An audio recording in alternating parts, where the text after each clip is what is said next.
السلام عليكم ورحمة الله. نتمنى تكونوا بخير ان شاء الله. الله يبعد علينا هذا الوباء. كيف ما عودتكم ديما، اليوم جبت واحد الصابلي كيكون ناجح 100%، كيخرج واحد الكميه اللي هائله وبنين بزاف. غتجربوه ان شاء الله. عندي ندوزو المقادير. عندي 4 البيضات، كاس ديال الزيت معمر، كاس ديال السنيده، كيس ديال الفاني حامضه محكوكه، شويه تاع الملحه، راس معلقه ديال الخميره الكيماويه، 250 غرام ديال الزبده، كاس ديال البسكوي مطحون، والدقيق على حساب العجينه. كاين دقيق اللي كيشرب وكاين اللي ما كيشربش، انا عيني ميزاني. نبداو ان شاء الله على بركه الله العجين.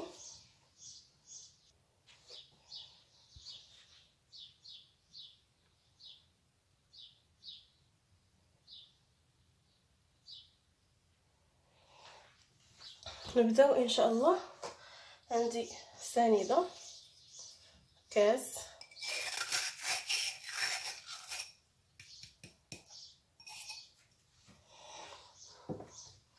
وعندي البيض غنخدمهم مزيان. اعوذ بالله، ماشي البيض، الزبده. شيطان الرجيم. نخدم الزبده والسكر. البنات الا بغيتو، بسم الله توكلنا على الله. البنات الا بغيتو الصابلي يجي مقرمش غادي تخدموا بالسنيده.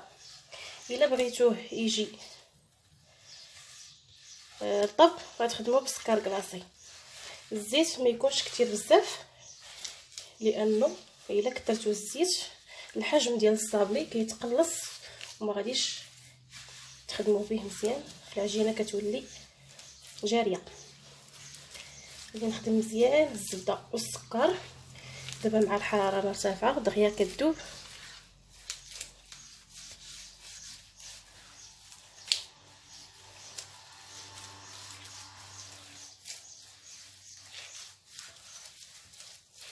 غادي نستمر على هذه الطريقه حتى نحصل على لاكريم اللي بغيت. دابا غادي نزيد البيض 4،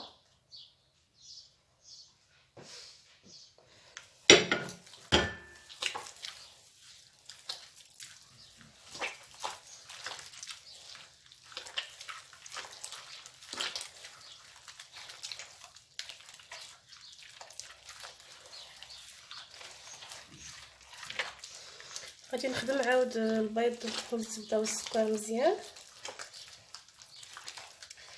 نستمر هكا حتى كيندمجوا لي العناصر.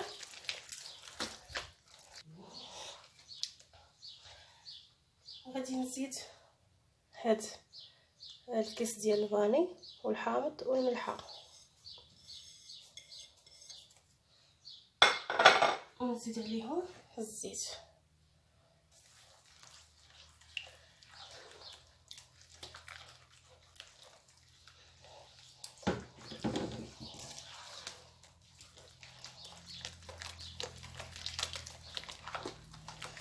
غادي نستمر عاود حتى كيندمج ليا هاد الخليط،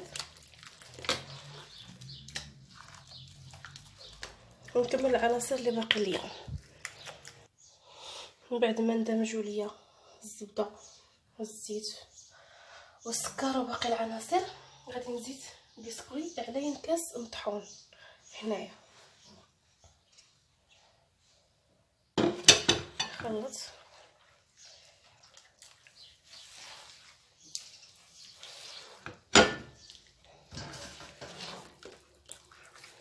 ما تخافوش، واخا كدير لكم بحال هكا ما تخافوش منها، ما تخافوش من العجين.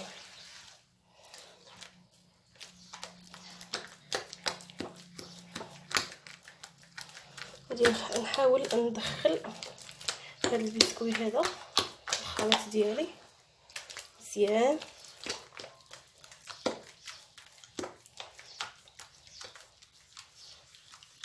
ومن بعد نطلقه. من بعد ما دخلت داك البسكوي مع البيض مزيان، دخلتهم بعضياتهم، كبيت الدقيق وغادي نزيد الخميره الكيماويه راس معلقه، وغادي نبدا نخلط حتى وكنحصل على العجينه اللي بغيت. ما كندلكش غير كنجمع.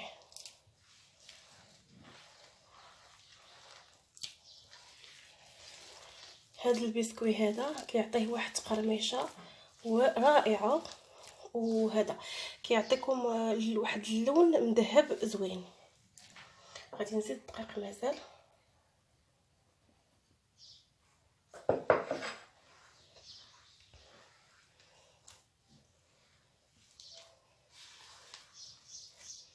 غادي نستمر على هذه الطريقه هذه حتى تتجمع ليا العجينه، ونعاود نتلاقاو ان شاء الله.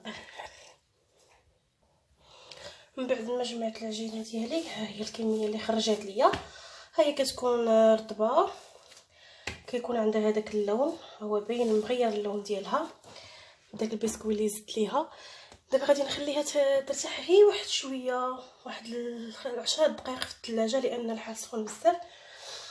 فاش يكون الجو بارد ما كنخليهاش كاع ترتاح، كنخدم بها نيشان.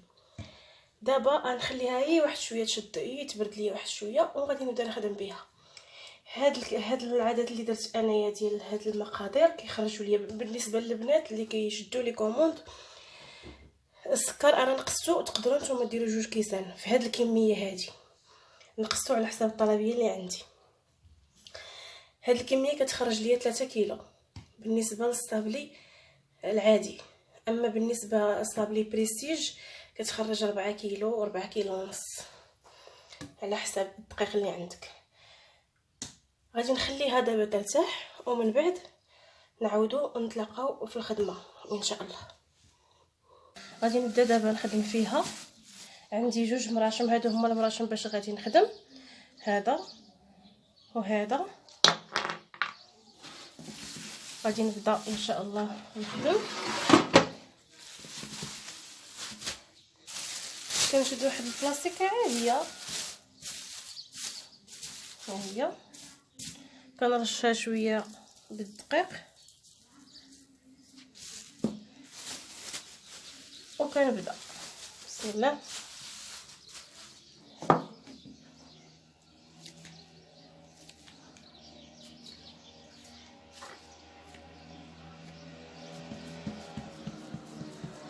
كنرشها شويه من الفوق بالدقيق،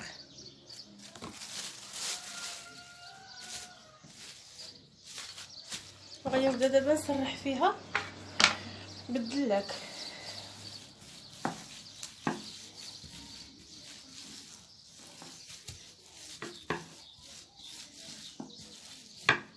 كنسرح فيها على 2 جوايع.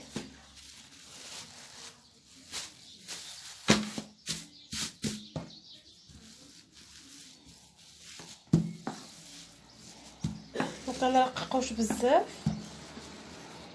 وما كنخليهش غليظ، ما بين وبين.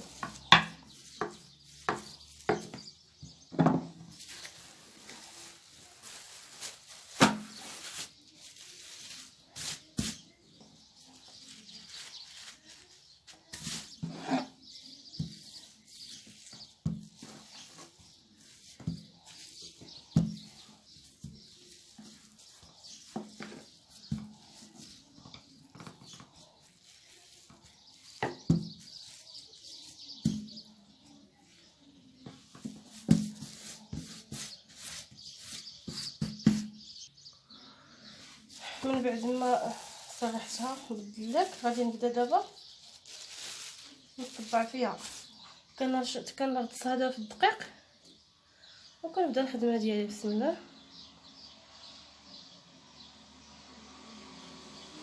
كنضغط هكا، ما كنحرك لها كنضغط هكا باش كيبقى الحجم اللي انا بغيت، ما كيتقلصش الحجم.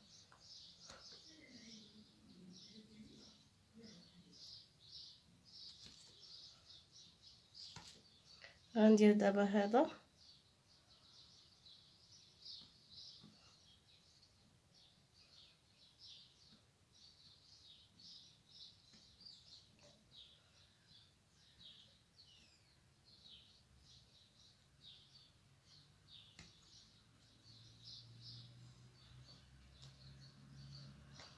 انا غير نوري الطريقه. غادي ندير المرشم الاخر اللي هو هذا غادي نديرو بريستيج.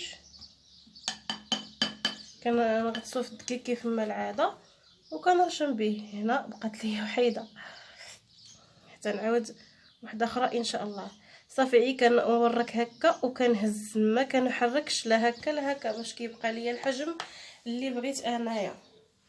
دابا غادي نهزهم ونحطهم في الطاوه. نقرب عندي الطاوه، عندي انا غير هذا الموس هذا اللي يدير على هذا الشكل، هذا هو اللي كنهز به الصابلي ديالي. كنحاول انني يبقى في الحجم ديالو. ها هو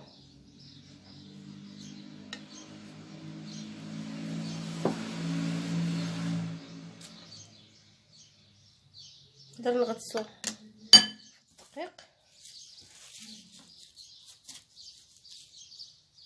ها هو كتكون طريقه سهله.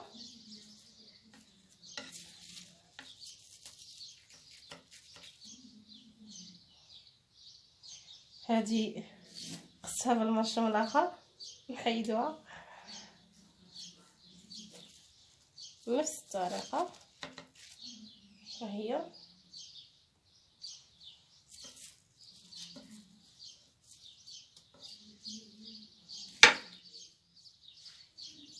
كنحيد كاع داك العجين الزائد باش ما يبقاش نديرو رجيني.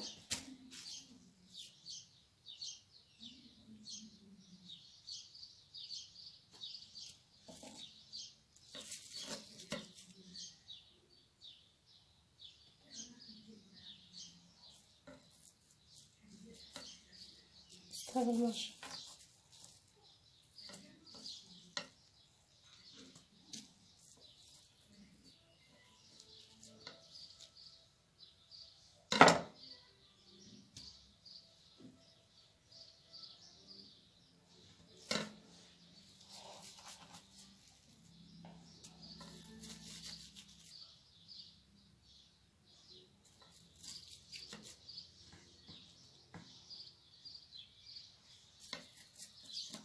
غادي نستمر بهذه الطريقه حتى كنهز كاع الصابلي اللي عندي.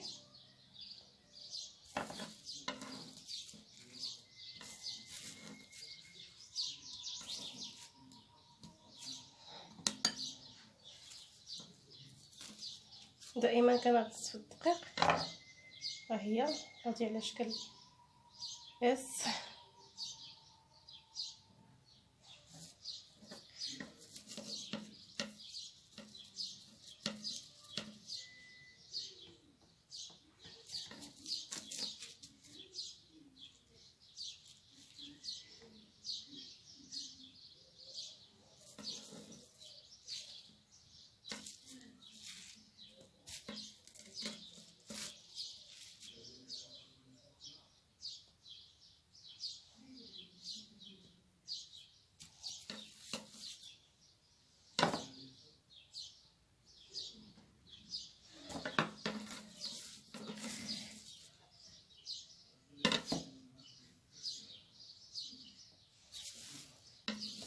هاد العجين هذه كنعاود نجمعها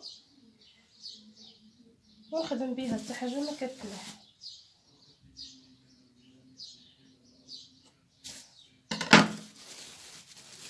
خليها هكذا نجمعها عاد ونخدم بها من بعد.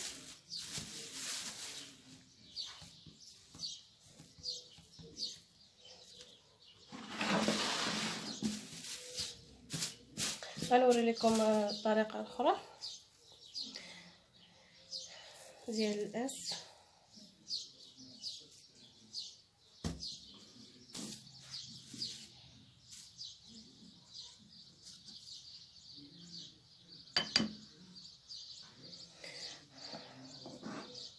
غادي نغطسو في الدقيق كيف ما العاده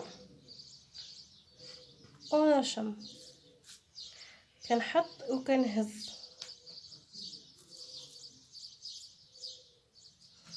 على هذه الطريقه.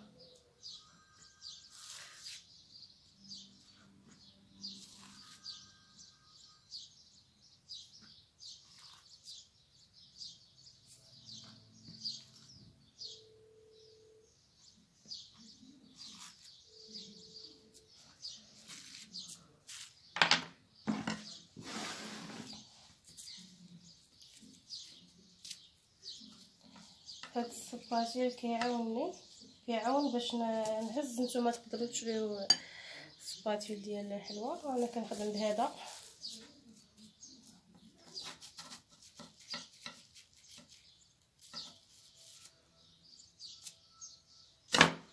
ها هي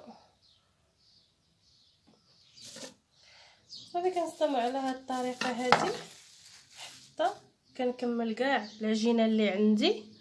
غادي ندخلها للفران طيب يطيب الصابلي ديالي، ونتلاقاو ان شاء الله نشوفوا الشكل النهائي.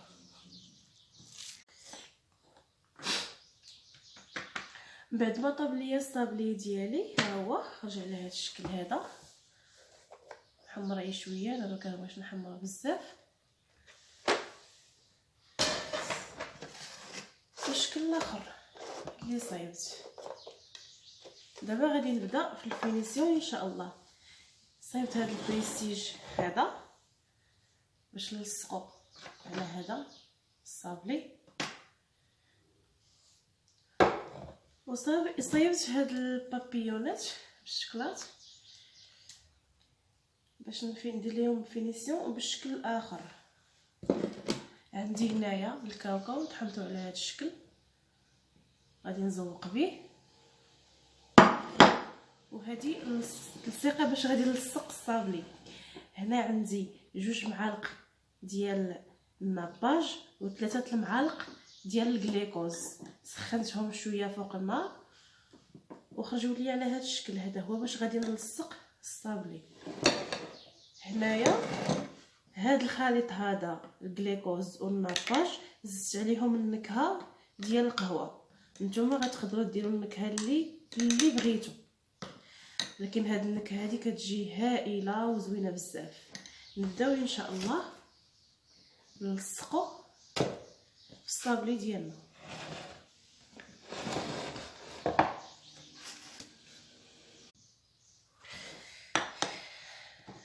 بسم الله. نعاودو واحده اخرى. انا غير غادي نوري لكم الطريقه باش كنلصق هذا الشكل هذا والشكل الاخر ان شاء الله. سهله يعني، ماشي شي حاجه اللي صعيبه باش غادي يعني تبان لينا واحد الجبال ولا دغيا ان شاء الله.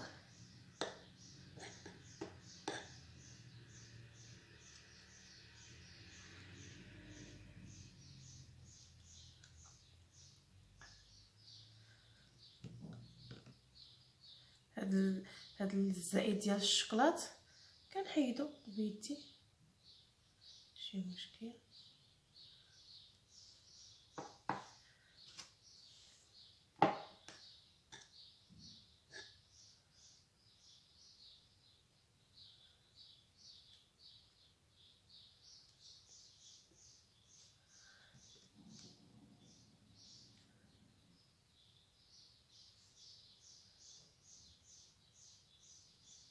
كنحاول نثبتو مزيان.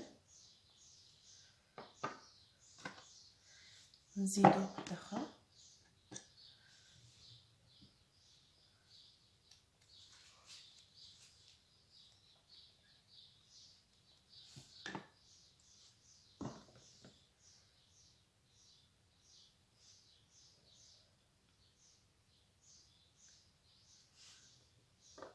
دابا غادي نعمر هاد الوسط ديالو بالنكهه اللي صايبت.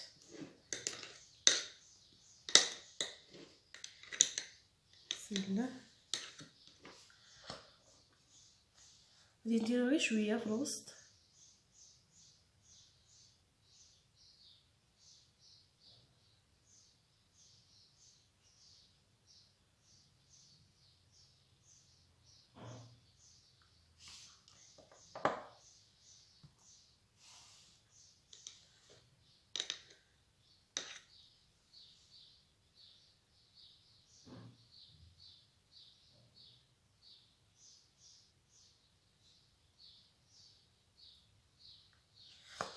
ها هو المنظر ديالو كي تيجي. انا غادي نستمر بهذه الطريقه حتى كنسالي هادشي كامل اللي عندي ان شاء الله، وعاد نشوفوا الشكل النهائي مره ان شاء الله. دابا غادي ندوز للشكل الثاني ان شاء الله. ها هو نفس التعليكه باش غادي نلصقهم. بسم الله. دائما كنلصق بهذا السكين، كيعاونني في اللصق. هادي كنحطها فوق هادي على هذا الشكل. فين نزوقها بهذا الكاوكاو. انا درتو على هذه الطريقه.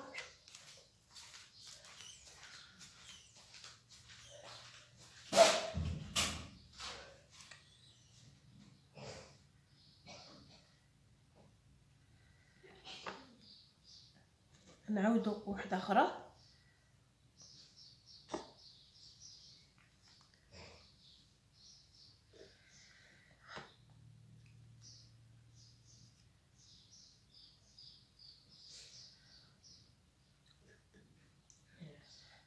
ما كنكتروش، كنجيب الصابلي اخرى. هذا المنظر كيجي زوين في الحقيقه. مازال ما ساليتوش ان شاء الله. دابا غادي نلصقوا ديك البابيونه. كندير هنايا شويه ديال التعليكه. كنجيب واحد البابيونه اللي صايبت وكنحطها فوق هاد، وكيجي منظر غزال. نفس الشيء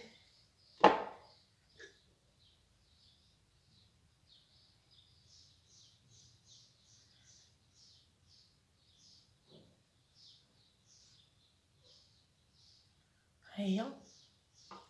انا غادي نستمر بهذه الطريقه حتى كنسالي كاع هادشي اللي عندي ان شاء الله، ونعاودو نشوفوا الشكل النهائي ديال الصابلي ديالنا كامل اللي خدمت اليوم. ومره اخرى ان شاء الله كنشكركم.